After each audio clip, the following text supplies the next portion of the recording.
You are listening to The Hound of the Baskervilles by Arthur Conan Doyle, narrated by David Ellington. An audiobook by Golden Age Audio. Chapter 1. Mr. Sherlock Holmes.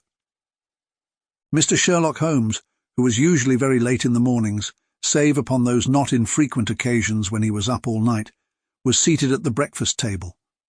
I stood upon the hearth-rug and picked up the stick which our visitor had left behind him the night before. It was a fine, thick piece of wood, bulbous-headed, of the sort which is known as a Penang lawyer. Just under the head was a broad silver band, nearly an inch across. To James Mortimer, M.R.C.S., from his friends of the C.C.H., was engraved upon it, with the date 1884. It was just such a stick as the old-fashioned family practitioner used to carry, dignified, solid, and reassuring. "Well, Watson, what do you make of it?" Holmes was sitting with his back to me, and I had given him no sign of my occupation. "How did you know what I was doing? I believe you have eyes in the back of your head." "I have at least a well-polished, silver-plated coffee-pot in front of me," said he. "But tell me, Watson, what do you make of our visitor's stick? Since we have been so unfortunate as to miss him, and have no notion of his errand, this accidental souvenir becomes of importance. Let me hear you reconstruct the man by an examination of it."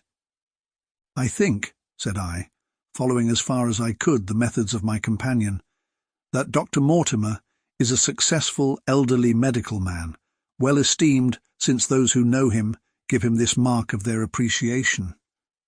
"Good," said Holmes. "Excellent. I think also that the probability is in favour of his being a country practitioner who does a great deal of his visiting on foot." "Why so?" "Because this stick, though originally a very handsome one, has been so knocked about that I can hardly imagine a town practitioner carrying it.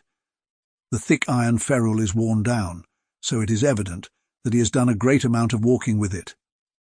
"Perfectly sound," said Holmes.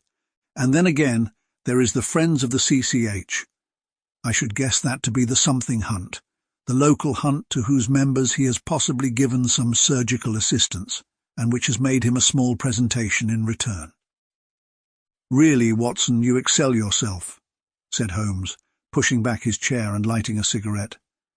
"I am bound to say that in all the accounts which you have been so good as to give of my own small achievements, you have habitually underrated your own abilities. It may be that you are not yourself luminous, but you are a conductor of light. Some people, without possessing genius, have a Sample complete. Ready to continue?